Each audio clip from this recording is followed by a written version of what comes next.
हर शुभ काम की शुरुआत इन्हीं से होती है और आपके इस सिलेक्शन की तैयारी की शुरुआत के लिए 19 से 21 सितंबर सुपर कोचिंग लेकर आया है बप्पा मोरिया सेल तैयारी का श्री गणेश, जहां आपको मिलेगा up to 90% off on all super coaching. तो अगर आप इन एग्जाम्स की तैयारी कर रहे हैं तो अभी जाइए और इस ऑफर का लाभ उठाइए।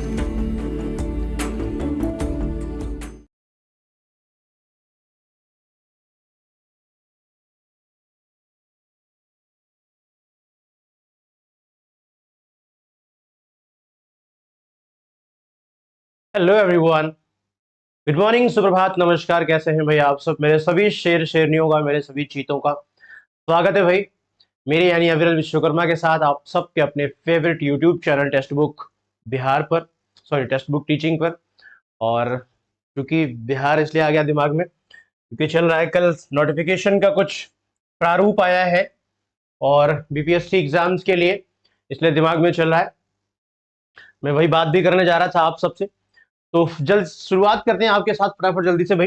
इसके पहले आपको बता दूं कि ये मेरा टेलीग्राम चैनल है और इसको ज्वाइन जरूर करना है आप लोगों को, क्योंकि ज्वाइन करने का फायदा ये है कि रेगुलर आपको पीडीएफ मिल जाती है, आपके जो डाउट्स हैं वो सॉल्व हो जाते हैं, प्रैक्टिस के लिए क्विजेस मिल जाती है, इसके अलावा बहुत सारे और प्रैक्टिस सेट, इसके अलावा पीडीएफ्स और भी चीजें जो आपके काम की चीजें होती हैं वो मैं आपको प्रोवाइड कराता हूँ, आप तक पहुंचाता हूँ। तो इसको ज्वाइन जरूर कर लीजिएगा आप सब। और अगली बात क्वेश्चंस पे चलते हैं, लेकिन उसके पहले आपको बता दें कि कल जो कैबिनेट की मीटिंग का जो प्रस्ताव था बीपीएससी एग्जाम्स को लेके, जो आने वाली वैकेंसी को लेके है, वो क्लियर कर दिया गया है। जो नोटिफिकेशन के माध्यम से बीपीएससी जल्दी ही आप तक पहुंचाएगा ऑफिशियली, हालांकि ऑफिशियली ही है ये, लेकिन हाँ, नोटिफिकेशन का पूरा प्रारूप अभी नहीं आया है। वैकेंसीज स्वीकृत कर ली गई हैं, कितनी वैकेंसीज हैं, कितनी वैकेंसीज आने वाली हैं। 6 to 8 के लिए लगभग 18,000 के आसपास वैकेंसीज दी गई हैं। इसके बाद फिर 8 to 10 के लिए, 9 के लिए, 9 to 12 के लिए अलग अलग तरह की वैकेंसीज दी गई हैं। लगभग 60,000 के आसपास की वैकेंसीज का, 60 से 70,000 के आसपास की वैकेंसीज का प्रावधान किया गया है।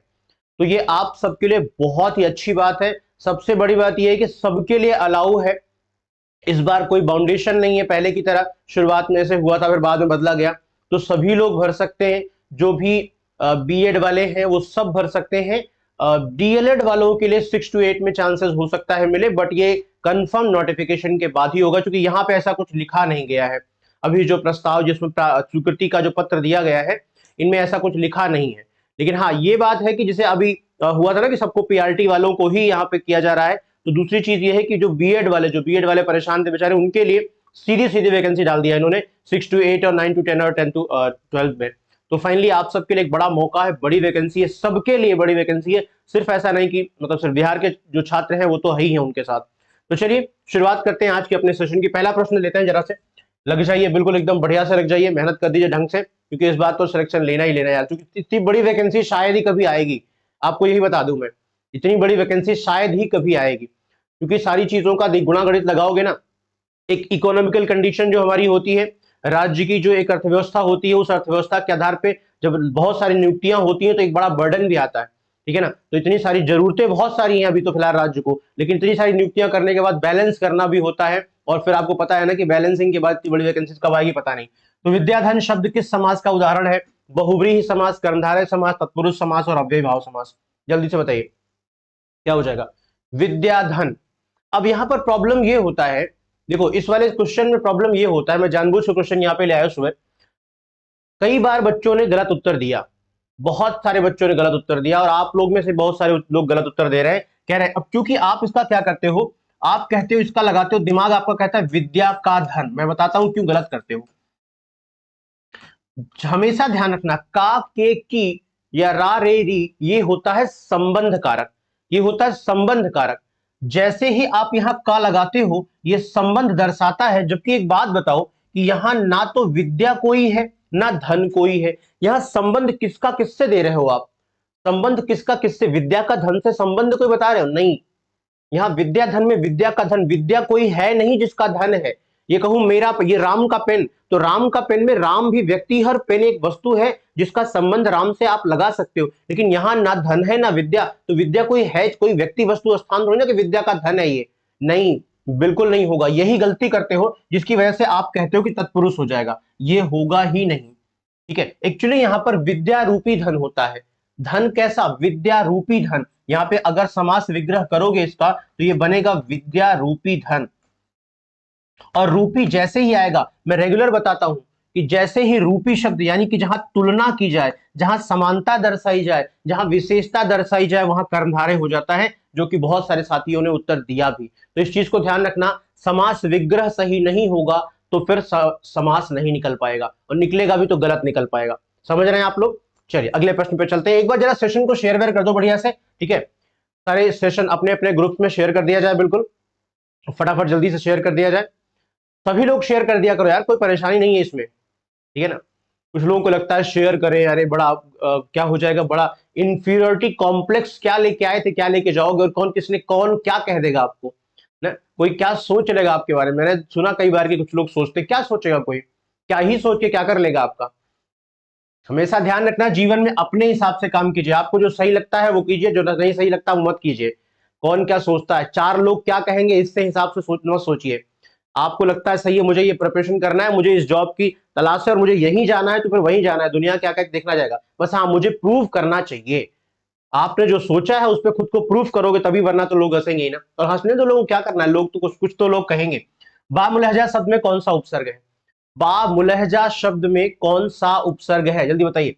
बा मुलहजा होशियार, महाराजा धीराज पधार रहे, ऐसा कुछ होता था ना पहले मूवीज में, देखा पीरियडिकल मूवीज में, आपको देखना पड़ेगा, देखोगे तो ऐसा मिलेगा। तो बा मुलहजा में बा एक उपसर्ग है, बा एक उपसर्ग है जो कि अरबी फारसी का उपसर्ग है, हमारे यहां का नहीं है। आगत उपसर्ग हम कह सकते हैं, क्या कह सकते हैं? आगत उपसर्ग कह सकते हैं, यानी कि हमारे यहां का नहीं है, विदेशी भाषाओं का है, अरबी फारसी का उपसर्ग है, ठीक है ना? अगला प्रश्न बताओ, नेक्स्ट। तरी और तरी का सही अर्थ है, बताओ। तरी और तरी का सही अर्थ है, अगला प्रश्न बेटा, बहुत बढ़िया, स्वागत है, साजिया आ जाओ। तरी और तरी का सही अर्थ है गीलापन, नाव, नाव गीलापन, तरना, तोड़ना, तरना और धनुष। तरी जानते ना, तरी, कुछ लोग अभी कहते हैं तरी, या जैसे आप कभी बाहर जाते हो कुछ खाने के लिए तो कुछ लोग तरी बोलते हैं, तरी मतलब ग्रेवी, या तरी मतलब होता है गीला करना, भीगा भिगाना। तो तरी करना मतलब होता है गीला करना भिगाना, और तरी का मतलब होता है नाव, तरी का मतलब होता है नाव। तो आपका उत्तर क्या हो जाएगा यहाँ पे? गीलापन और नाव। तरी मतलब होता है गीला करना भिगाना, गीलापन, और तरी मतलब क्या होता है यहाँ पे? तरी मतलब होता है नाव, ठीक है? तरी मतलब जो तैरता है वो तरी है, तो नाव का मतलब क्या हो? नाव क्या करती है? तैरती है। अगला प्रश्न बताओ। ध्वनि शब्द एवं वाक्य रचना का ज्ञान देना हिंदी शिक्षण का कौन सा उद्देश्य है? बताओ मेरे चीतों, बहुत बढ़िया, बहुत अच्छे से पढ़ेंगे, एक एक चीज को बहुत ध्यान से पढ़ेंगे, कंसंट्रेट करके पढ़ेंगे बेटा, क्योंकि जितना कंसंट्रेशन आपका होगा, डेडिकेशन होगा, उतना ही इन चीजों को आप अपने दिमाग में सस्टेन कर पाओगे। अदरवाइज आज पढ़ो कल भूल जाओगे, एग्जाम तक रहेगा भी नहीं। ध्वनि शब्द एवं वाक्य रचना का ज्ञान देना हिंदी शिक्षण का कौन सा उद्देश्य है? कौशलात्मक उद्देश्य है, सृजनात्मक उद्देश्य है, रसात्मक उद्देश्य है, या ज्ञानात्मक उद्देश्य है? बताओ फटाफट जल्दी से आंसर दो भाई, मैं वेट कर रहा हूं आपके आंसर्स का। आपके आंसर्स कमेंट बॉक्स में दिखेंगे तभी आगे चलेंगे हम लोग।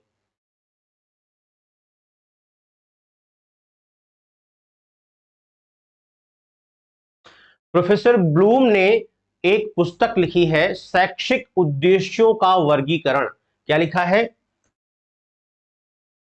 ब्लूम ने एक पुस्तक लिखी है शैक्षिक उद्देश्यों का वर्गीकरण।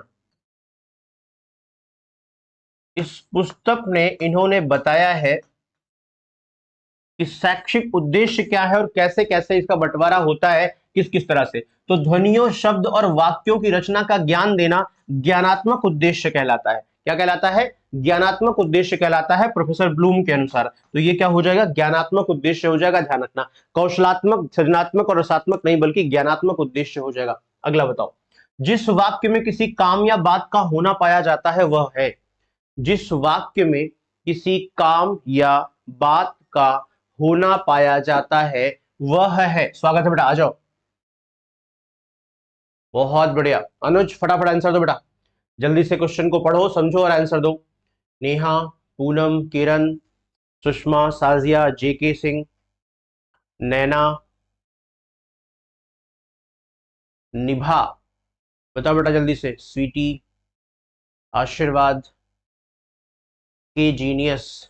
क्या हो जाएगा देखो, जिस वाक्य में हिंदी कह रहा है कि जिस वाक्य में किसी काम या बात का होना पाया जाता है उसे क्या कहते हैं। देखो आज्ञावाचक में तो आज्ञा दी जाती है ना, विधानवाचक में सहजता से सरलता से किसी बात को करना, किसी काम को करना या किसी बात का होना पाया जाता है। इच्छावाचक में अपनी इच्छा बताई जाती है और संकेतार्थक में कंडीशनल सेंटेंसेस होते हैं। तो विधानवाचक वाक्य, जैसे मैंने कहा राम जा रहा है, राम जा रहा है, ये सामान्य वाक्य है, विधानवाचक वाक्य है, असर्टिव सेंटेंस है, जहां एक सामान्य सी बात कही जा रही है बस, कि जिस वाक्य में किसी काम या बात का होना पाया जाए। तो भाई काम हो रहा है, बस सिंपल सी बात है। ना तो यहां हम इच्छा जाहिर कर रहे हैं, ना हम आज्ञा दे रहे हैं, ना हम कंडीशन बता रहे हैं यानी संकेत कर रहे हैं, कुछ नहीं कर रहे हैं, सिंपल सी बात है, राम जा रहा है इतनी बता रहे हैं, इतना बात कर रहे हैं।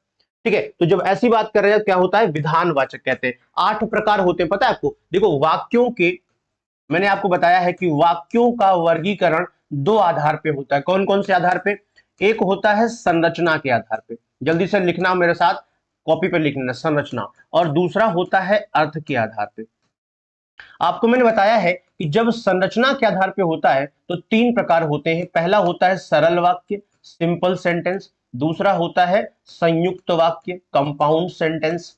और तीसरा होता है मिश्र वाक्य यानी कि कॉम्प्लेक्स सेंटेंसेस। ठीक है, ये हो गया। लेकिन जब अर्थ के आधार पे होता है तो ये 8 प्रकार हो जाते हैं। अर्थ के आधार पे कितने प्रकार होते हैं? 8 प्रकार होते हैं। इसमें आपको, आपने पढ़ा होगा ना इंग्लिश में, इंग्लिश में आपने पढ़ा होगा, हिंदी में मुझे पता है आपको नहीं पता, लेकिन इंग्लिश में आपने जरूर पढ़ा होगा ना, जहां पे आपने पढ़ा होगा assertive sentence, negative sentence, interrogative sentence ना, एक्सक्लेमेटरी सेंटेंसेस, इस तरह से। तो वो 8 के 8 प्रकार हिंदी में वही सारी चीजें होती हैं जो हिंदी में भी होती हैं।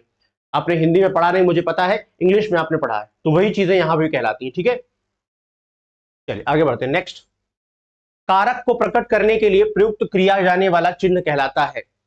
कारक को प्रकट करने वाला, प्रयुक्त किया जाने वाला चिन्ह कहलाता है। बताओ क्या कहलाता है? मैंने ये प्रश्न भी आपको बताया है, बहुत ध्यान समझिएगा। कारक को प्रकट करने के लिए प्रयुक्त किया जाने वाला चिन्ह क्या कहलाता है? संज्ञा, सर्वनाम, परसर्ग और विसर्ग। देखो ध्यान से, कभी कभी आपसे बोला जाएगा कारक चिन्ह। कारक को प्रकट करने वाला जो चिन्ह होता है, जैसे कर्ता का ने, कर्म का को, ये क्या है? चिन्ह ही तो है ना। इसी चिन्ह को क्या बोलते हैं? कभी कभी आपसे कारक चिन्ह कहते हैं, कभी कभी आपसे कहा जाएगा विभक्ति चिन्ह, क्योंकि ये क्या है? ये विभक्तियों को दर्शाते हैं, प्रथमा विभक्ति, द्वितीय विभक्ति, तृतीय विभक्ति, चतुर्थी विभक्ति, पंचमी विभक्ति ना, इस तरह से। और तीसरा है इसका नाम परसर्ग। ये तो परसर्ग हो गया। संज्ञा आप जानते हैं, किसी व्यक्ति वस्तु स्थान के नाम को संज्ञा कहते हैं। सर्वनाम संज्ञा के स्थान पर प्रयोग होने वाला शब्द सर्वनाम कहलाता है। और विसर्ग, विसर्ग क्या होता है? अह जानते हो ना, तो उसे विसर्ग कहते हैं, यानी जो ये 2 बिंदु होते हैं ये विसर्ग कहलाते हैं। तो इस तरह से सारा यहाँ परसर्ग हो जाएगा। कोई भूलेगा तो नहीं? ये नाम याद रखना, कई बार कंफ्यूज करते हैं। आपसे पूछेगा, सिंपल सा क्वेश्चन था, लास्ट ईयर की बात बता रहा हूं, सिंपल सा क्वेश्चन था। क्वेश्चन में पूछा था संप्रदान, संप्रदान बोधक, संप्रदान बोधक परसर्ग, ऐसे लिखा था, संप्रदान बोधक परसर्ग, परसर्ग निम्न में है। सिंपल सा प्रश्न था। क्या प्रश्न आपको नहीं समझ आ रहा है? बताओ जरा, मुझे बताओ, आप में से किसी को ऐसा है जो प्रश्न नहीं समझ में आ रहा है? ऐसे ही लिखा था, संप्रदान बोधक परसर्ग निम्न में से है।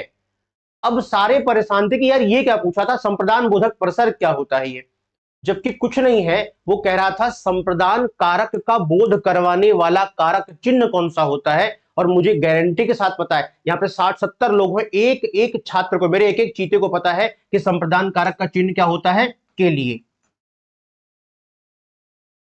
बस इतना ही सा प्रश्न था, इतना ही सा, बस वो पूछने का तरीका थोड़ा सा चेंज कर दिया था। ये एक तो परसर्ग ला दिया था, आधों को तो परसर्ग नहीं पता था। दूसरा संप्रदान कारक आपने पढ़ा था, आपके यहां भेजे में घुसा था संप्रदान कारक, संप्रदान कारक, यहां लिखा था संप्रदान बोधक, सारा मामला गड़बड़ हो गया। कुछ भी नहीं था प्रश्न में, ऐसे ही करता है वो। कहीं दुनिया की दूसरी दूसरी एलियन वाली दुनिया से प्रश्न नहीं लाएगा बेटा, लाएगा तो यहीं से लाएगा, बस घुमा देगा, थोड़ा सा परेशान करेगा, और कुछ नहीं करना। अगला प्रश्न बताओ, नेक्स्ट, जल्दी से बताओ।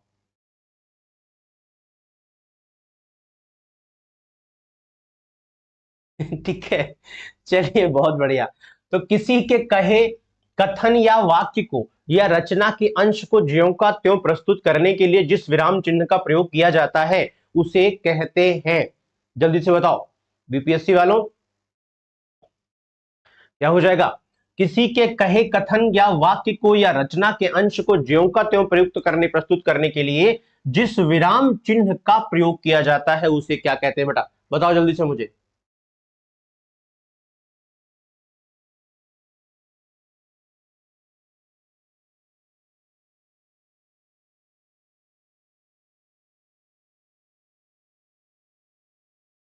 क्या कहते हैं? निर्देशक चिन्ह, उद्धरण चिन्ह, विवरण चिन्ह या हंस पद? कोई सिंपल सी बात है, उद्धरण चिन्ह कहते हैं ना, इन्वर्टेड कॉमा होता है। क्या होता है? इन्वर्टेड कॉमा होता है, ऐसे लगाते हैं हम लोग, इन्वर्टेड कॉमा, पता है? हाँ जी। निर्देशक चिन्ह ऐसे लिखा जाता है यहां जहां पे हम निर्देश देना शुरू करते हैं। विवरण चिन्ह होता है जहां विवरण दिया जाता है। और हंस पद क्या होता है? हंस पद यानी कि जहां त्रुटि बोधक चिन्ह, ऐसे ऊपर एरो लगाते हैं, त्रुटि बोधक चिन्ह, जहां पे हम गलतियां करते हैं उन गलतियों को सुधारने के लिए ऐसे एरो लगा के ऊपर लिख देते हैं ना, ये होता है त्रुटि बोधक चिन्ह। अच्छा, एक चिन्ह बताओ, पुनरुक्ति सूचक चिन्ह। एक प्रश्न पूछा गया था, पुनरुक्ति सूचक चिन्ह।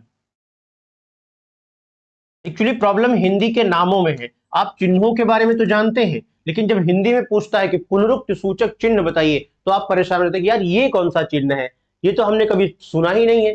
आप सब जानते हैं कि पुनरुक्ति सूचक क्या होता है, किसी को पता है? एनीवन जानते क्या होता है? जैसे लिखते हैं, जैसे मान लो आप लिखते हो ना रमेश कुमार, आप लिखते हो एक नाम, मान लो लिखा रमेश कुमार, ठीक है, अगला लिखा मान लो हमारा नाम, किसी का नाम है सुरेश कुमार, सुरेश। अब क्या करते हो आप, कुमार के नीचे कुमार लिखते नहीं हो, ऐसे आप चिन्ह लगाते हो, क्योंकि ये पुनरुक्ति है, ये पुनः उक्ति है, बार बार कुमार आएगा तो आप नीचे क्या करोगे, ऐसे मार्क लगा देते हो, ऐसे मार्क, यानी कि यही नीचे है, यही नीचे है, यही नीचे है, इसे बोलते हैं पुनरुक्ति चिन्ह। हाँ जी, यस शिवानी, बहुत बढ़िया, इसे क्या बोलते हैं? पुनरुक्ति सूचक। चलो अगला प्रश्न बताओ। अर्थ के आधार पर वाक्य के भेद होते हैं। लो भैया, अभी अभी मैं बता रहा था कि अर्थ के आधार पर कितने होते हैं, आप लोग फटाफट जल्दी से मुझे बताओ। कह रहा है कि अर्थ के आधार पर वाक्य के भेद होते हैं, बताओ जल्दी से, कौन कितने होते हैं? आप बताओ कितने होते हैं अर्थ के आधार पर, बताओ। असर्टिव यानी स्वीकारात्मक,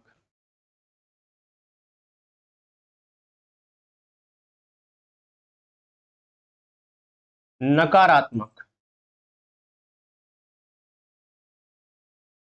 प्रश्नवाचक, विधानवाचक भी कहते हैं इसे, ठीक है, इसे विधानवाचक भी कहते हैं, निषेधवाचक भी कहते हैं इसे।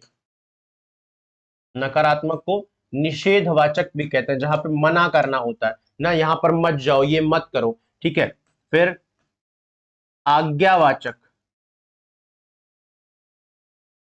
इच्छावाचक, इच्छावाचक मतलब जैसे आप आशीर्वाद देते हो ना, खूब बड़े हो जाओ, दीर्घायु हो जाओ, जुग जुग जियो, ऐसे बोलते हो ना, यही है इच्छावाचक। आश्चर्य सूचक या आश्चर्यवाचक, आश्चर्यवाचक या आश्चर्य सूचक, कहते ना अरे ये क्या हो गया, वही तो आश्चर्य ये अलग होता है, विस्मय अलग होता है, ध्यान रखना, mark of exclamation and mark of interjection दोनों अलग अलग होता है। संकेतवाचक और विस्मयवाचक,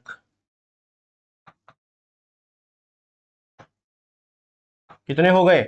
1 2 3 4 5 6 7 8, ये 8 प्रकार के वाक्य होते हैं। ये वही वाले हैं सेम जो आपने इंग्लिश में पढ़े होंगे, वही लगभग वही है सारे ना, स्वीकारात्मक यानी असर्टिव, नकारात्मक यानी नेगेटिव, प्रश्नवाचक यानी इंट्रोगेटिव, ये सारे के सारे वही हैं, ठीक है। तो कितने प्रकार हो गए? 8 प्रकार। अभी मैंने बताया था अर्थ के संरचना के आधार पर पूछे तो 3 प्रकार, सिंपल, कंपाउंड, कॉम्प्लेक्स, सरल, संयुक्त, मिश्र, और यहां पे क्या हो जाएगा? 8। अगला, इनमें से कौन सा पढ़ने का उपकौशल नहीं है? जल्दी से बताओ, जल्दी से बताइए, इनमें से कौन सा पढ़ने का उपकौशल नहीं है? ऊंचे स्वर में पढ़ना और अर्थ बताना, पाठ्य सामग्री को सूचना हेतु ध्यान में से देखना, निष्कर्ष निकालने के लिए पढ़ना, बेहतर उच्चारण हेतु पढ़ना। देखो ध्यान से, पढ़ने का उपकौशल, कौशल तो ठीक है, उपकौशल की बात कर रहा है, यानी उद्देश्य, किस उद्देश्य को लेकर पठन कार्य आप लोग करते हैं, ठीक है। बेहतर उच्चारण, जी हाँ, आप पढ़ते हैं तो आप चाहते हैं कि बेहतर उच्चारण भी हो, और मैंने आपको बताया है कि बेहतर उच्चारण कैसे आता है, कैसे आता है, कौन से वाचन से आता है? मौन वाचन से आता है या सस्वर वाचन से आता है? तो सस्वर वाचन से आता है। जब आप बोल बोल कर पढ़ते हैं तो क्या होता है, तो उच्चारण आपका सही होता है। मौन वाचन से उच्चारण सही नहीं होता है, बोल बोलकर पढ़ने से उच्चारण सही होता है। ठीक है ना। अगला बताओ, निष्कर्ष निकालने के लिए पढ़ना। निष्कर्ष निकालने के लिए पढ़ना। सर मैं कंफ्यूज हूं कि यूपी टेट की तैयारी करूं या डी ट्रिपल एस बी की पीआरटी की तैयारी करूं। बेटा अभी आपके सामने देखो दोनों एग्जाम है, डी ट्रिपल एस बी भी है, यूपी टेट का भी नोटिफिकेशन नहीं आया है। डी ट्रिपल एस बी का जल्दी ही आ जाएगा, हालांकि मामला अटक रहा है, कुछ ना कुछ अटका हुआ है, उसकी वजह से नहीं आ रहा है। तो दोनों में बहुत ज्यादा अंतर भी नहीं है। पेडागोजी को लेकर थोड़ा सा आपको पढ़ना पड़ेगा, थोड़ा सा अंतर है जरूर सब्जेक्ट को लेके, बट ये है कि आपको देखो टीचिंग लाइन में जाना है तो टीचिंग के सारे ऑप्शन देखने पड़ेंगे। टेक बलराम जो भी आप है, नाम क्या है आपका, तो टीचिंग के सारे ऑप्शन आपको देखने पड़ेंगे, क्योंकि लगभग सब में वही पढ़ना है, थोड़ा बहुत इधर उधर करके ना। ईवीएस लगभग सब में पढ़ना है, हिंदी आपको पढ़ना ही पढ़ना है, पेडागोजी भी आपको पढ़ना ही पढ़ना है लगभग सब में ना। तो इस तरह से तो बहुत ज्यादा अंतर नहीं है, आप मेहनत करते रहिए, जो भी वैकेंसी जिस नोटिफिकेशन जो भी आता है उसके अकॉर्डिंग एग्जाम दीजिएगा। ठीक, चलिए, इनमें से कौन सा पढ़ने का उप कौशल नहीं है? तो देखो बेहतर उच्चारण बेहतर है, निष्कर्ष निकालने के लिए पढ़ना, जी हाँ ये भी सही है। किसी चीज को पढ़ोगे आप तो उसका अर्थ तो समझोगे ना, अगर अर्थ ग्रहण नहीं कर रहे हो तो फिर कौशल किसी काम का नहीं है। फिर तो पेडागोजी कहती है कि अर्थ अगर ग्रहण, अगर पढ़ना का मतलब ही पेडागोजी में यही होता है। पढ़ने का मतलब ये नहीं होता कि हम यहाँ पर पढ़ ले रहे हैं, पाठ्य सामग्री को सूचना हेतु ध्यान से देखना, नहीं। क्या हमने ये पढ़कर इसका अर्थ जाना? अगर अर्थ जाना तो हम पढ़ना कहते हैं। पठन कौशल का मतलब ही यही होता है। तो ठीक है, पाठ्य सामग्री भी ठीक है। ऊंचे स्वर में पढ़ने और अर्थ बताने से कोई मतलब नहीं है। ऊंचे स्वर में हम पढ़ने के लिए कुशलता नहीं प्राप्त करते, हम ज्ञानार्जन इसलिए नहीं करते कि हम तेज तेज पढ़ सके ना, इससे कोई मतलब नहीं होता। तो ये ऑप्शन नहीं। अगला प्रश्न बताओ, यहाँ पे ऑप्शन क्या है, उच्चारण हेतु पढ़ना या कौशल? ठीक है, बहुत बढ़िया दिया गया है यहाँ पे। इस कविता में किस स्वभाव वाले व्यक्तियों की बात कवि ने की है? इस कविता में किस स्वभाव वाले व्यक्तियों की बात कवि ने की है? बता बेटा। स्वागत है गौरव, फटाफट जल्दी से आंसर दो बेटा।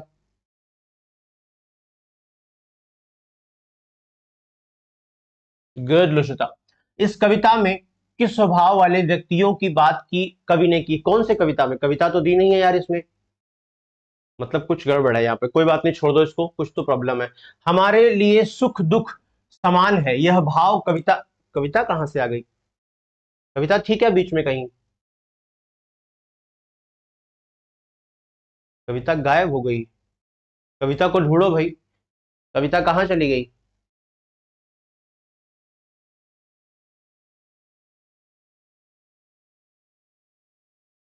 यानी यहाँ पर कोई पैराग्राफ रहा होगा, कुछ तो है, क्योंकि कई सारे क्वेश्चन आ रहे हैं ना,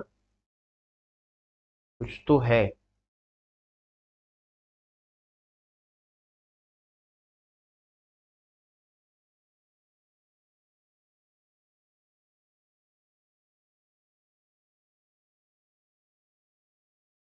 just wait, I am trying something, कुछ देखते हैं शायद कुछ मिल जाए। चलो कुछ तो आया।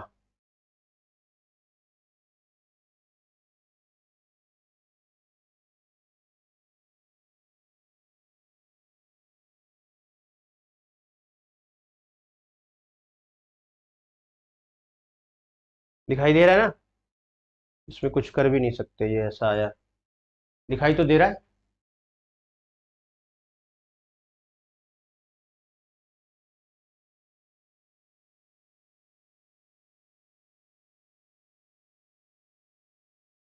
चलो दिखाई दे रहा है, हाँ कविता बाजार गई है। ठीक है, कविता को बुलाते हैं बाजार से, क्योंकि बहुत कह रहे हैं, बहुत ज्यादा घूमना ठीक नहीं। ये ऐसे ही आया, थोड़ा सा एडजस्ट कर लीजिए, क्योंकि हमें पता है कि बहुत ही लाइट है और ये दिखेगा नहीं, लेकिन मैं पढ़ के सुनाता हूँ आप लोग को, मैं पढ़ के सुनाता हूँ।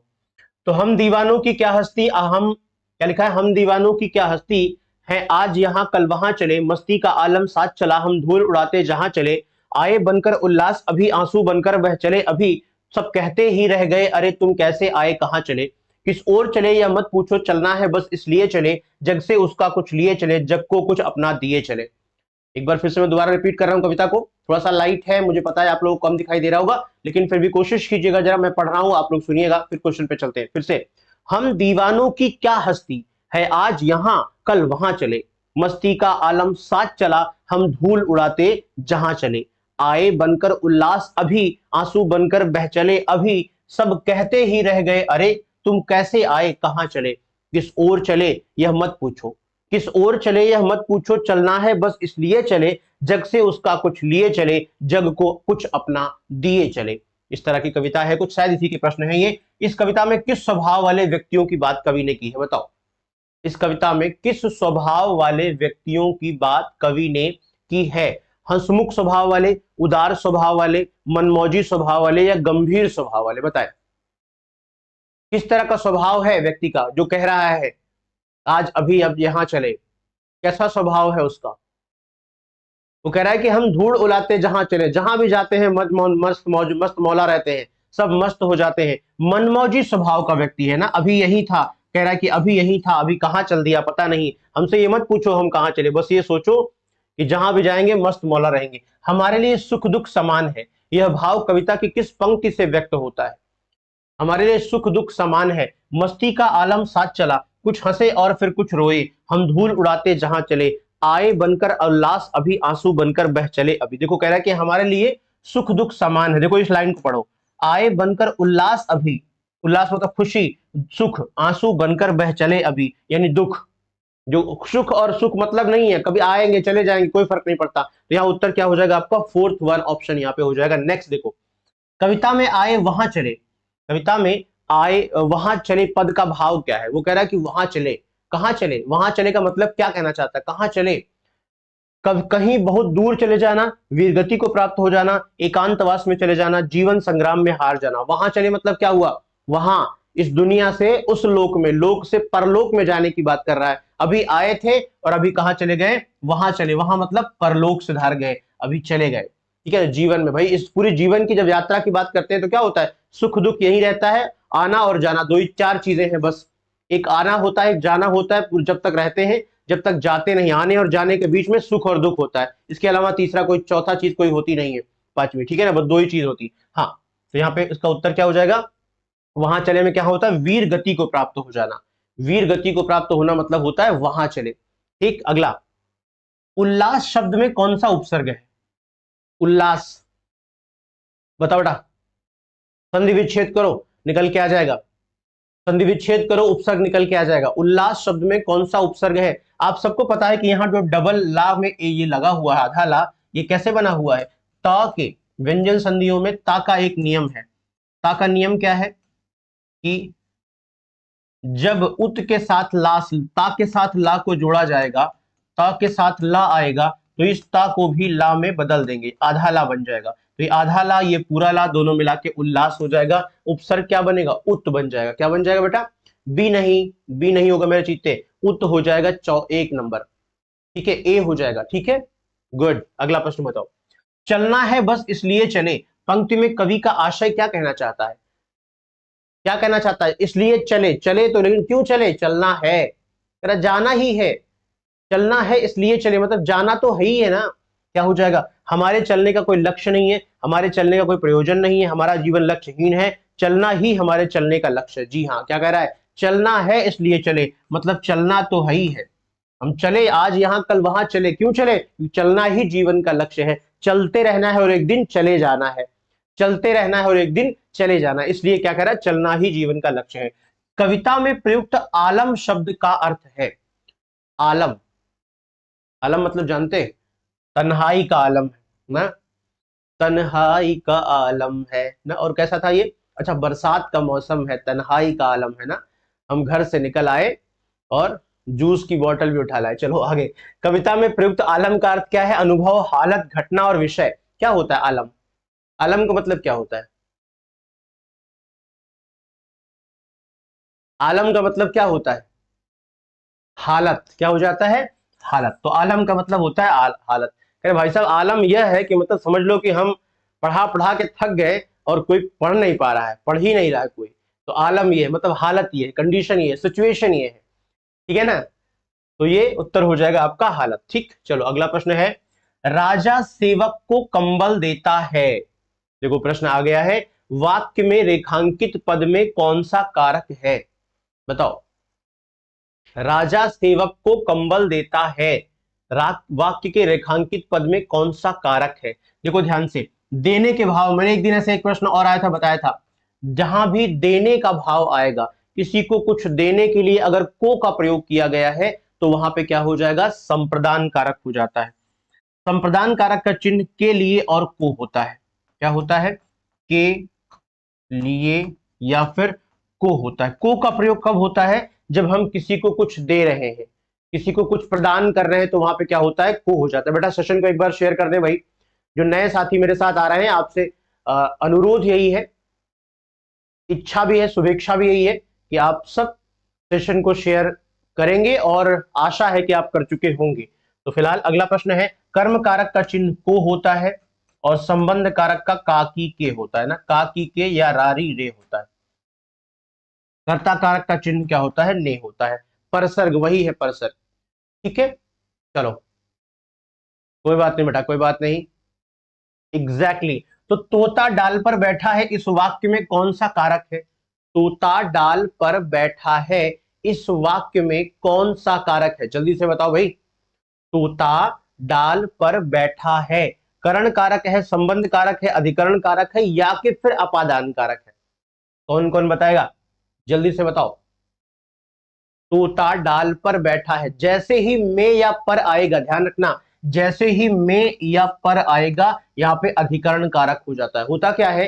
किसी भी कार्य के होने का स्थान, होने का समय, किसी भी कार्य के होने का स्थान या होने का समय क्या कहलाता है? यहां अधिकरण कारक में आता है। में पर, तो डाल पर बैठा है, अधिकरण। संबंध होता तो काके की, करण होता तो से, माध्यम के रूप में। मैं पेन से लिख रहा हूं, यानी पेन मेरे लिखने का माध्यम है, तो क्या हो जाएगा? से जहां पर माध्यम के रूप में आए, से जहां पर माध्यम के रूप में आए ना। आप कान से सुन रहे हैं, कान आपको मेरी आवाज सुनाने का माध्यम है। आप मोबाइल से मुझे देख रहे हैं, मोबाइल आपका मुझे दिखाने का माध्यम बन रहा है, वहां करण कारक हो जाएगा। अगला प्रश्न है, निम्न में पुल्लिंग शब्द कौन सा है? पुल्लिंग, फिर से वही फॉर्मूला लगाओ, मेरा और मेरी। मेरा और मेरी, जहां भी जेंडर पूछे वहां मेरा और मेरी आपका अच्छा काम कर सकता है। ठीक है मयंक, देखो तो क्या हो जाएगा? मेरी क्षमा या मेरा क्षमा? क्या होता है? मेरी क्षमा ना, घटना, मेरी घटना, मेरा क्षेत्र और मेरी रीति। उत्तर क्या हो जाएगा? पुल्लिंग में केवल एक शब्द होगा, क्षेत्र, यानी कि सी। ठीक है, बहुत बढ़िया, गुड। नेक्स्ट देखो ध्यान से, दिए गए पर्यायों में से स्त्रीलिंग शब्द कौन सा है? पूछ रहा बेटा, दिए गए पर्यायों में से स्त्रीलिंग शब्द कौन सा है? प्रकृति है, दुपट्टा है, पृष्ठ हल्का है या हीरा है? प्रकृति है, दुपट्टा है, पृष्ठ हल्का है या हीरा है? बताओ क्या पूछा है भाई। स्त्रीलिंग शब्द कौन सा? स्त्रीलिंग पुल्लिंग है तो फिर से वही लगा सकते हो ना, वही लगा सकते हो। प्रकृति यहां पर स्त्रीलिंग है, दुपट्टा पुल्लिंग होता है, ये पृष्ठल का कुछ नहीं होता, फुल का होना चाहिए था यहाँ पे, या हीरा तो हमेशा ध्यान रखना पुल्लिंग होता है। तो आपका उत्तर क्या हो जाएगा? प्रकृति यहां पर स्त्रीलिंग है, मेरी प्रकृति, मेरा नेचर। लड़के ने पुस्तक पढ़ी है, वाक्य का काल बताएं। लड़के ने पुस्तक पढ़ी है, बहुत बढ़िया प्रश्न है, जल्दी से बताएं। सामान्य वर्तमान है, पूर्ण वर्तमान है, संदिग्ध वर्तमान है या संभाव्य? लड़के ने पुस्तक पढ़ी है। अब एक सबसे पहली नजर आपकी काल वाले सेंटेंस में क्रिया पर जानी चाहिए कि आखिर क्रिया क्या कह रही है, क्रिया कौन सी है, प्रेजेंट में क्रिया है या पास्ट में? लड़के ने पुस्तक पढ़ी, प्रेजेंट में होता तो पढ़ता होता, ध्यान रखना, पढ़ी और आगे लगा हुआ है। मैंने बोला है जहां पर पास्ट और प्रेजेंट का कॉम्बिनेशन होता है, क्या होता है? जहां पर प्रेजेंट और पास्ट का कॉम्बिनेशन होता है वहां दो चीजें हो सकती हैं, या तो आसन्न भूत हो सकता है, क्या हो जाएगा? या तो आसन्न भूत हो सकता है, आसन्न भूत, और या तो पूर्ण वर्तमान हो सकता है। दोनों में से कोई एक हो सकता है, या तो आसन्न भूत और या तो सामान्य वर्तमान। सब लोग क्यों बता रहे हो यार? सामान्य वर्तमान आखिर क्यों बता रहे हो भाई? वहां पे सामान्य वर्तमान में ता है, ती है, ते है होता है। समझो इस बात को, इतनी बार तो समझा चुका हूं यार। काल वाले चैप्टर को जाके देखो आप सभी लोग, मैं बार बार कहता हूं, आपके लिए मैंने इतनी सारी सुविधाएं कर रखी है। हिंदी के प्रत्येक चैप्टर को, हर एक चैप्टर का प्रैक्टिस वीडियो, दो दो लेक्चर, एक नहीं दो दो, मतलब 100 क्वेश्चन का मैंने बना के आपको दे दिया है यूट्यूब पर। मैंने बनाकर आपको YouTube पर दे दिया है, आप जाके वहां से आराम से ले सकते हैं। लेकिन आप लोग पढ़ोगे तब तो ना यार होगा काम, ऐसे कैसे काम होगा बताओ? ऐसे काम नहीं हो पाएगा। नहीं है आपको तो आप टेलीग्राम पर पिंग कर दीजिए, वहां पे कोई ना कोई आपको पिंग कर देगा ले जाके उस लिंक को।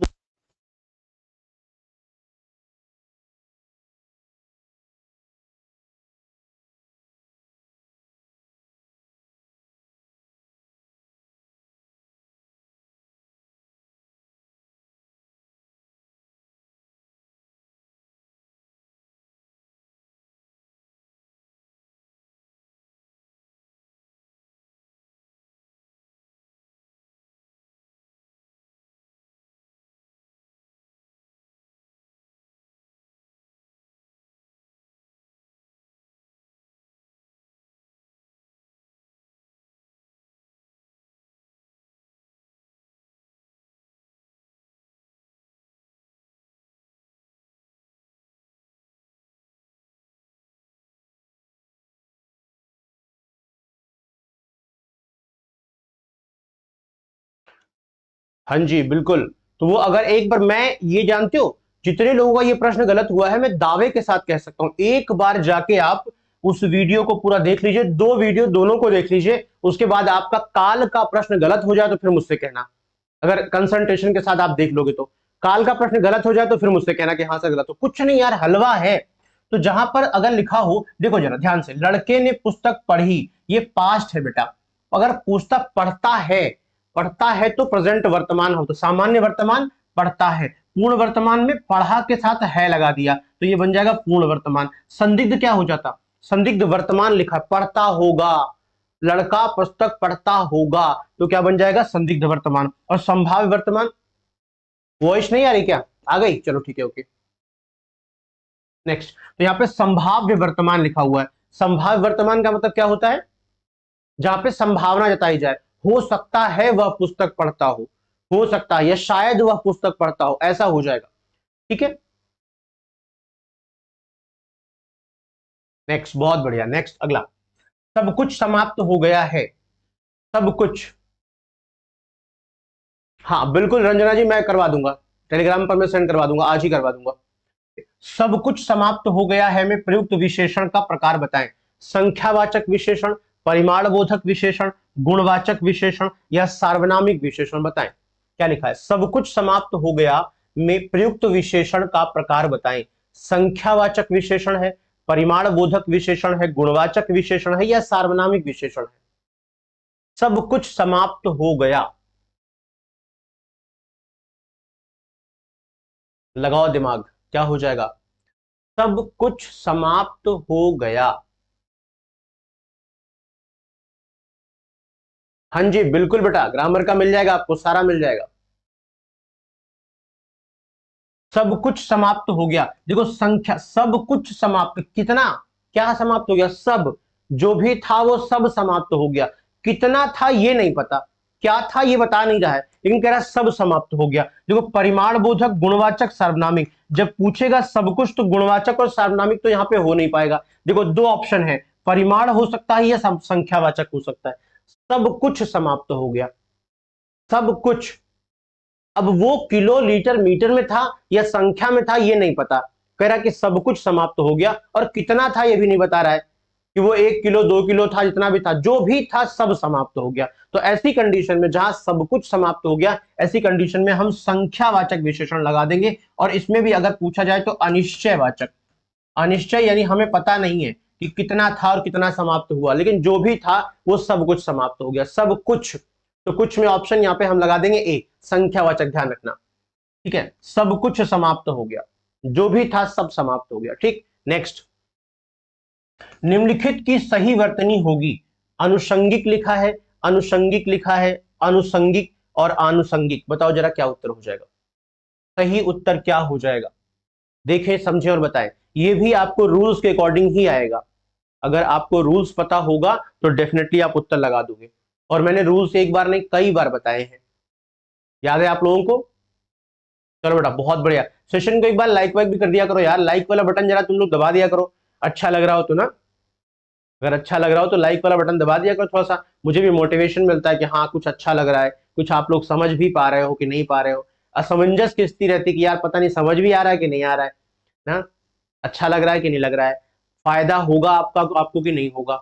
तो ये सब आपका एक लाइक जो है हमें बता देता है कि हाँ होगा फायदा। चलिए बहुत बढ़िया। सब कह रहे हैं कि सी हो जाएगा। पहली चीज तो ध्यान रखना कि यहाँ पे तालब जैसा तो ये दंत सा तो बिल्कुल है ही नहीं, दंत सा तो लगना ही नहीं है, पहली चीज सी वालों। दूसरी चीज देखो, सी वाले इतनी बड़ी गलती कर रहे हो तुम लोग, अगर सी की जगह आप डी लगाते तो मैं शायद हो सकता है कि एक बार माफ कर देता तुम लोगों को, ठीक है ना। सी वालों जितने लोग सी बता रहे हो, सी की जगह आप डी लगाते तो मैं माफ कर देता कि जा सिमरन जा जी ले अपनी जिंदगी। क्यों जानते हो? क्योंकि हम मानते हैं कि हो सकता है आपको इसका वर्तनी ना पता हो, लेकिन वर्तनी के साथ साथ आपको एक प्रत्यय का नियम ना पता हो, यह मैं मान नहीं सकता। क्योंकि मैंने साफ साफ बताया है कि जब किसी शब्द में एक प्रत्यय लगाते हैं तो उस शब्द का पहला वर्ण जो है वो हमेशा मात्रात्मक परिवर्तन हो जाता है। वहां मात्रा तक मतलब वहां कभी छोटा आ तो पॉसिबल ही नहीं है।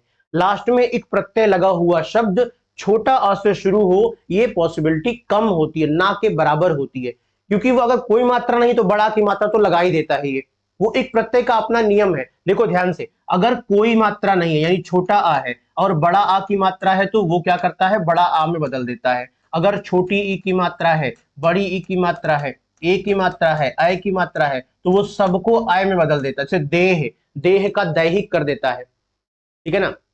विधान का वैधानिक कर देता है, छोटी की मात्रा को अय बदल देता है। और अगर वहां पर छोटा ऊ की मात्रा होता, बड़ा ऊ की मात्रा होता, ओ की मात्रा होता और औ की मात्रा होती तो सिंपल सी बात है वो सबको चेंज करके औ की मात्रा। तो पहले तो बी और सी वालों मतलब ही नहीं है, सीधे नियम बता रहा है।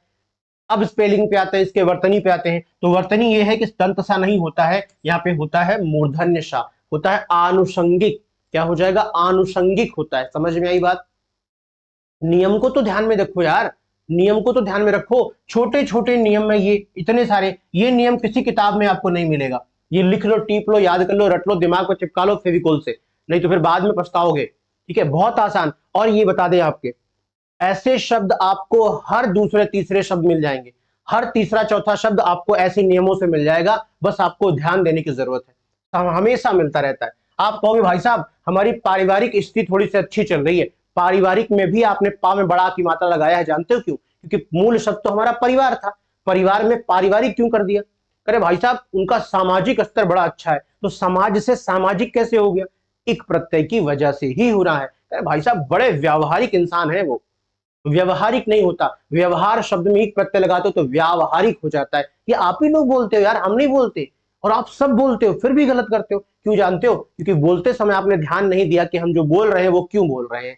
मैं इसीलिए कहता हूं हिंदी पढ़ने के लिए आपको बहुत रॉकेट साइंस नहीं लगाना है, आपको 10 घंटे बैठ के पढ़ना नहीं है। आप जब हिस्ट्री पढ़ रहे हो ना हिंदी में तो ध्यान देना, जब भूगोल पढ़ रहे हो, ज्योग्राफी, जब पॉलिटी पढ़ रहे हो, जो भी सब्जेक्ट आप पढ़ रहे हो अगर हिंदी में पढ़ रहे हो उसके शब्दों को ध्यान देते जाओ, कहां विशेषण, कहां संज्ञा, कहां क्रिया, कहां सर्वनाम, बस ये ध्यान देते जाओ। गारंटी दे रहा हूं हिंदी की किताब मत उठाना यार, सिर्फ प्रैक्टिस कर लेना काम हो जाएगा। मत उठाओ हिंदी की किताब, बस आप उतना कर लो तो हो जाएगा, लेकिन उतना भी नहीं हो पाता ना। अगला बताओ, भारतीय संघ की राजकीय भाषा बताओ। सबको पता है राजकीय भाषा क्या होती है, हिंदी। और कौन सी है? अनुच्छेद आर्टिकल नंबर 343A, भारत संघ की राजभाषा क्या होगा?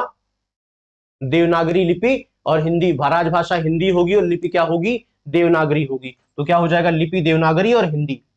अगला प्रश्न,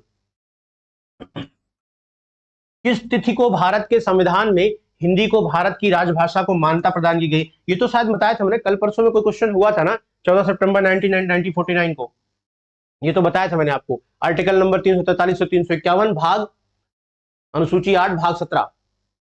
ठीक, अगला, पीतांबर शब्द में निम्नलिखित में से कौन सा समास है? बहुत ही आसान हलवा प्रश्न। पीतांबर शब्द में निम्नलिखित में से कौन सा समास है? देखो पीतांबर, पीत है जिसका अंबर, पीला वस्त्र, पीला वस्त्र, पीत है जिसका अंबर, पीला वस्त्र धारण करने वाला कौन है? भगवान कृष्ण या फिर विष्णु। अच्छा एक प्रश्न और, दो प्रश्न मेरे पास आए थे, जरा बताना मुझे।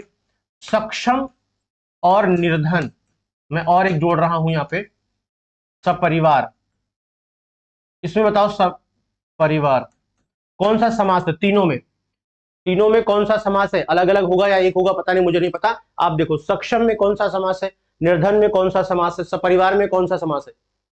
अभिमन्यु है यहाँ पे और ब्रज, देखो ध्यान से समझ लो इसको भी। बताओ बेटा, मयंक इसका उत्तर दो।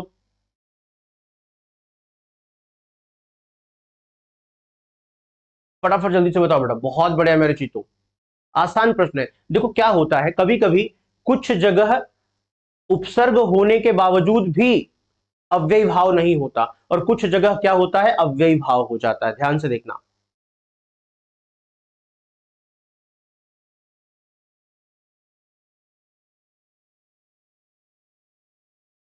गुड, बहुत बढ़िया। देखो ध्यान से, सक्षम, यहां स लगा हुआ है, सक्षम, अक्षम और सक्षम होता है, अक्षम और सक्षम, स और अ लगाकर यहां उपसर्ग बनाकर इसे अव्यय बनाया गया, तो ये हो जाएगा अव्ययी भाव।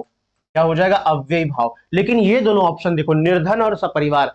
निर्धन, जिसके पास धन नहीं है वो निर्धन है, एक विशेष अर्थ है। जिसके पास धन नहीं है वो निर्धन है, निर लगा हुआ यहाँ पे उपसर्ग, लेकिन उसके बावजूद भी अव्ययी भाव में नहीं जाएगा। और सपरिवार, परिवार में स उपसर्ग लगा हुआ है, ये दोनों विशेष अर्थ देते हैं और विशेष अर्थ की वजह से इन्हें बहुव्रीहि में रखा गया। ध्यान रखना इस बात को। ये दोनों निर्धन, सपरिवार, निर्जन, निडर, ऐसे शब्द हमेशा बहुव्रीहि में आते हैं, जबकि उसमें उपसर्ग लगा हुआ है। और उपसर्ग वाला तो अव्ययी भाव होना चाहिए, लेकिन ध्यान रखना ये अलग तरह के शब्द हैं, क्योंकि यहां पर उपसर्ग लगने के बावजूद भी ये विशेष अर्थ देते हैं। परिवार ऐसे किसी दो लोगों के मिलकर बनने को नहीं होता, 3-4 लोग जो ब्लड रिलेशन में, पति पत्नी, हस्बैंड वाइफ, बच्चे तब बनते, तब परिवार होता। चार शहर से 4 लोग आ जाए, मिल जाए, तो उन्हें आप परिवार नहीं कहते। तो इसीलिए कुछ विशेष अर्थ है, निर्धन में भी यही सही है, कुछ विशेष अर्थ है, इसलिए ये बहुव्रीहि हो जाएंगे और ये अव्ययी भाव होगा। ध्यान रखना, कल किसी ने मुझसे पूछा था। तो प्रत्युत्पन्न, प्रत्युत्पन्न शब्द में प्रयुक्त उपसर्ग बताइए। प्रत्युत्पन्न में कौन सा उपसर्ग है? चलो बेटा जल्दी से बताओ। अनुज जायसवाल कह रहे हैं कि जैसे कि मैं। अच्छा, सभी निर्धन है बेटा, यहाँ पे दुनिया में सभी निर्धन है, तो क्या हो जाएगा यहाँ पे, प्रति उत्पन्न। देखो यहाँ पे प्रति उत्पन्न में क्या होता है, प्रति उत्पन्न, यहाँ पे ये हो जाता है। तो प्रत्युत्पन्न का मतलब होता है प्रति उत्पन्न, प्रत्युत्पन्न का मतलब उपसर्ग क्या हो जाएगा, प्रति। अलबत्ता शब्द में कौन सा उपसर्ग है, अलबत्ता, अलबत्ता विदेशी शब्द है, तो सिंपल सी बात है, यहाँ पे उपसर्ग विदेशी लगा होगा, अल, कौन सा उपसर्ग लगा हुआ है, अल, अलबत्ता, अल उपसर्ग लगा हुआ है ना। नेक्स्ट, गुड, बहुत बढ़िया। नेक्स्ट, निम्न में से प्रत्यय रहित शब्द है, प्रत्यय रहित, दर्शनीय, दुर्गुण, भिक्षुक और कर्तव्य। बताओ, प्रत्यय रहित शब्द, प्रत्यय कहां लगता है, किसी शब्द के अंत में कोई शब्दांश जब जुड़ता है और जुड़कर उसकी व्याकरणिक कोटियों में परिवर्तन कर देता है, तो वो शब्द प्रत्यय कहला, वो शब्दांश प्रत्यय कहलाता है। और प्रत्यय कितने होते हैं, 2 प्रकार के, कृत प्रत्यय या तद्धित प्रत्यय। जब किसी क्रिया में प्रत्यय लगता है, जब किसी क्रिया प्लस प्रत्यय, तो ये जो प्रत्यय है ये कृत प्रत्यय कहलाता है, कृत। और अगर किसी संज्ञा, सर्वनाम या विशेषण में प्रत्यय लगता है तो वो तद्धित प्रत्यय कहलाता है। किसमें किसमें, संज्ञा, सर्वनाम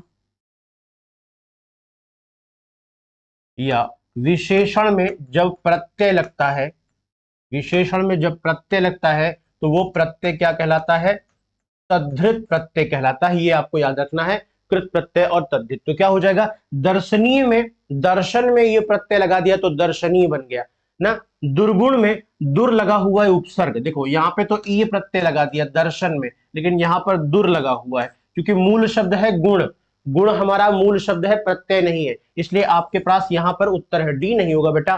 देखो भिक्षुक में भिक्षु, उक, भिक्षुक, भिक्षुक ना, भिक्षा से बना भिक्षुक, इसलिए यहाँ पे उपसर्ग है, प्रत्यय है। और कर्तव्य, कर्त में व्याप्य प्रत्यय लगा हुआ है तो बन जाएगा कर्तव्य। ध्यान रखना, तो कर्तव्य में भी है, ये कर्ता, कर्ता से बना कर्त, कर्त मतलब कर्म, क्रिया, क्रिया से बना, कृत से बना हुआ कर्त, और कर्त से कर्तव्य, तो कर्तव्य में भी प्रत्यय है, भिक्षुक में भी प्रत्यय है और दर्शनी में भी है। दुर्गुण में कोई प्रत्यय नहीं है, क्योंकि अंतिम में प्रत्यय लगता है और यहाँ पे अंतिम में है गुण, और गुण जो है हमारा मूल शब्द है, तो प्रत्यय कैसे हो सकता है। बात समझ आई। अगला प्रश्न बताइए।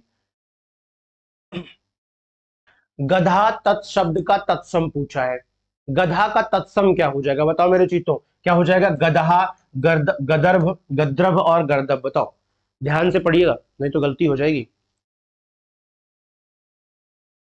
क्या बात है भाई, बहुत बढ़िया मेरे चीतो यार, कमाल कर रहे हो तुम लोग, कमाल एकदम, इतना बढ़िया आंसर दे रहे हो।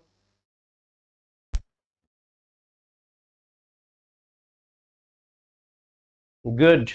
मयंक, मुन्ना, नेहा, ताजिया, शशि, नेहा, ईशाना, सुषमा, शिवानी, कृष्णा, प्रीति, शाहिद, जेके सिंह, सहबाज, राजेंद्र, बहुत बढ़िया, स्वाति, रितिका, नैना, एवरीवन, जितने भी मेरे शेर नहीं, कमाल कर रहे हो यार, बस ऐसे ही कंसंट्रेशन के साथ आंसर देना शुरू करो। बहुत बढ़िया मयंक, तो मजा आ जाए बिल्कुल यार। ऐसे एग्जाम में अगर दे लिया ना आप लोगों ने, तो फिर किसी के माई के लाल में दम नहीं है कि तुम्हें पीछे कर सके।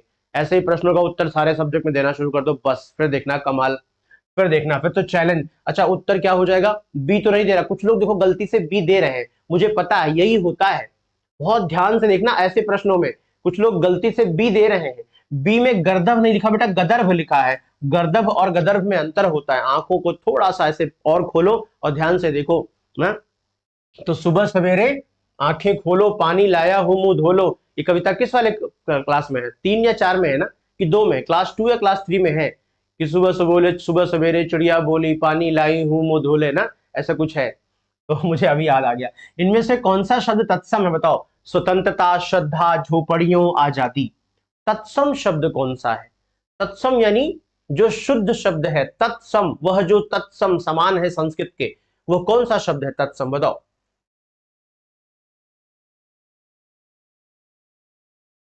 जल्दी से बताओ, स्वतंत्रता, श्रद्धा, झोपड़ियां या आजादी। देखो आजादी तो अपने यहाँ का शब्द ही नहीं है, एक्चुअल में शुद्ध शब्द है यहाँ पे, तत्सम शब्द है श्रद्धा। कामायनी की, जयशंकर प्रसाद की कामायनी में एक सर्ग है श्रद्धा सर्ग, एक सर्ग है इड़ा सर्ग। इड़ा और श्रद्धा दो नायिकाएं हैं इसकी।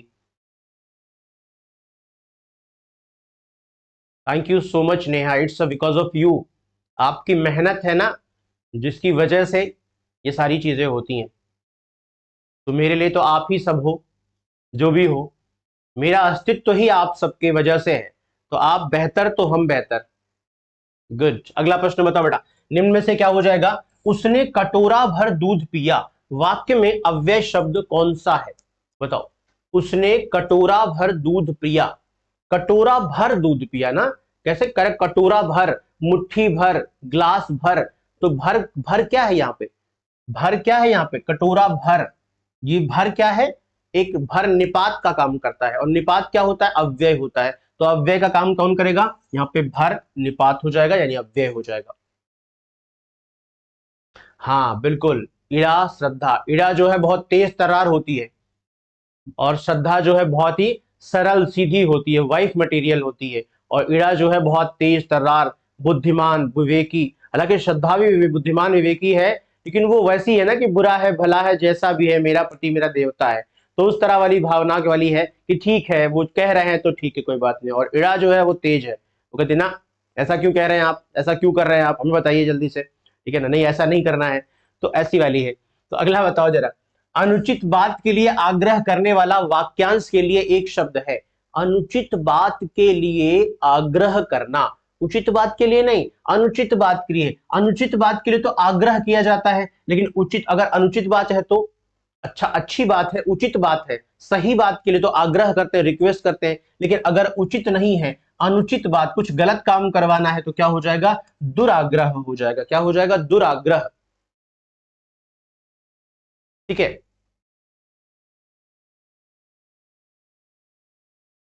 ठीक है चलिए आगे देखो ध्यान से, अगला प्रश्न, गूलर का फूल होना मुहावरे का अर्थ निम्नलिखित में से कौन सा है, गूलर का फूल होना, गूलर का फूल जानते, कह रहा यार तुम तो भाई साहब गूलर का फूल हो गए यार, गूलर के फूल हो गए, दिखाई नहीं देते हो।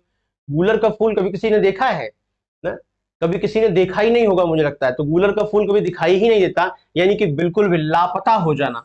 गूलर का फूल होने का मतलब क्या होता है, लापता हो जाना, दिखाई ही ना देना, ठीक है।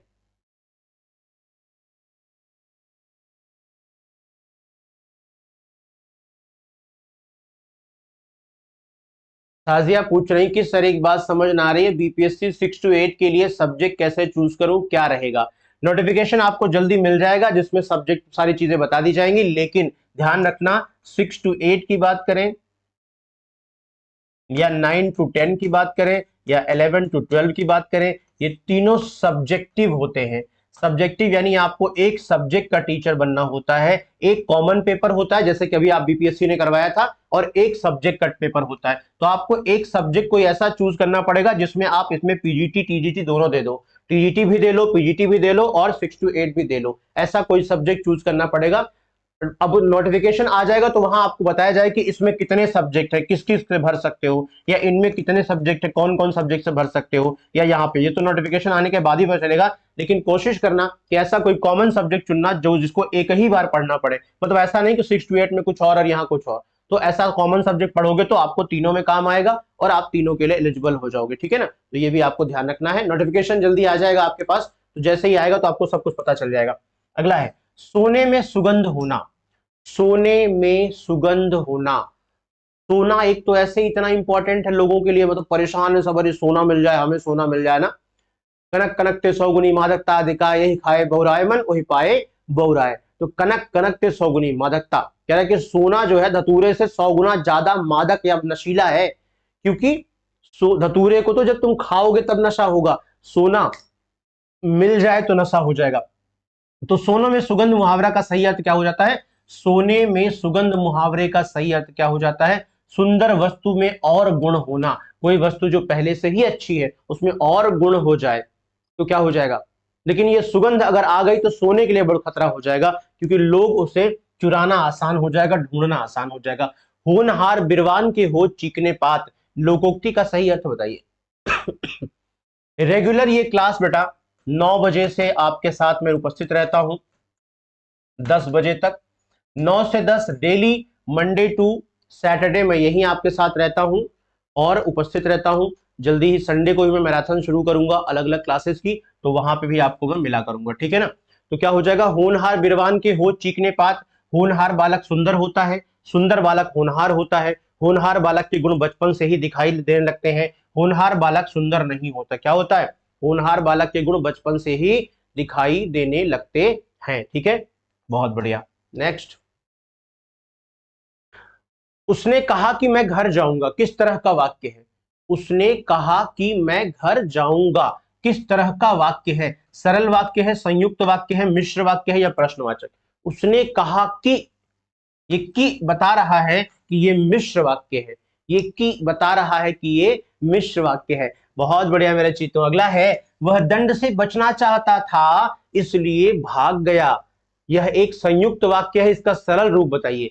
वह दंड से बचना चाहता था इसलिए, लेकिन किंतु परंतु इसलिए तथा और अथवा एवं इससे जुड़ा हुआ शब्द वाक्य संयुक्त वाक्य होता है अमूमन। तो क्या हो जाएगा यहाँ पे? अब पूछा इसका सरल बताओ, क्योंकि वह दंड से बचना चाहता था इसलिए क्योंकि से शुरू किया गया तो मिश्र वाक्य हो जाएगा। फिर तो ये दंड से बचने के लिए वह भाग गया, ये सरल वाक्य हो सकता है। वह भाग गया क्योंकि, देखो क्योंकि लगा दिया, मामला गड़बड़ हो गया, कुछ लगाना नहीं है। सरल वाक्य मतलब एकदम आसान सरलता से हो जाएगा। और वह भागा क्योंकि, फिर से क्योंकि लगा दिया ना, उत्तर हो जाएगा दंड से बचने के लिए वह भाग गया। उत्तर आपका हो जाएगा बी, बी फॉर वॉलीबॉल, ठीक है। अगला प्रश्न बताओ, अंतिम प्रश्न, निम्नलिखित में से कौन सा वाक्य सही है? एक काम करते हैं, ये आपका होमवर्क हो जाता है। एक तो होमवर्क बनता है ना यार, एक प्रश्न तो होमवर्क बनता है। समय भी समाप्त हो चुका है, तो ये आपका होमवर्क है। कमेंट कीजिएगा मुझे आपके अपने कमेंट बॉक्स में, लेकिन ऑफलाइन कीजिएगा, ऑनलाइन कमेंट मत कीजिएगा, क्योंकि ऑनलाइन कमेंट्स हमें बाद में दिखाई नहीं देता। तो ऑफलाइन कमेंट्स कीजिएगा ताकि हम आपको देख सकें। लाइक कीजिएगा और शेयर कीजिएगा, ठीक है। अपने सभी ग्रुप्स में इसे जरूर शेयर कीजिएगा बिना किसी संकोच के। अच्छा लग रहा हो तो लाइक जरूर कीजिएगा। अनवरत मेरे साथ बने रहिए, रेगुलर मेरे साथ बने रहिए। हिंदी की सभी समस्याएं, बीपीएससी वालों, सीटेट वालों, यूपी टेट वालों, एमपी टेट वालों, या जिस भी स्टेट के टेट देते हैं आप, हिंदी में इसको रेगुलर क्लास करिए मेरे साथ लगातार, और फिर हिंदी के पेपर को उठाइएगा। अगर खराब हो जाए, कुछ गड़बड़ हो जाए, कुछ ना अच्छा ना हो तो मुझसे बताइए कि हाँ सर गड़बड़ हो गया।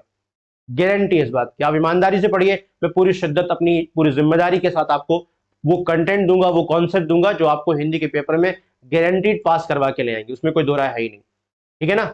चलिए, thank you so much, bye bye, जय हिंद, जय भारत। आप सबका आभार मेरे साथ बने रहने के लिए। Thank you again.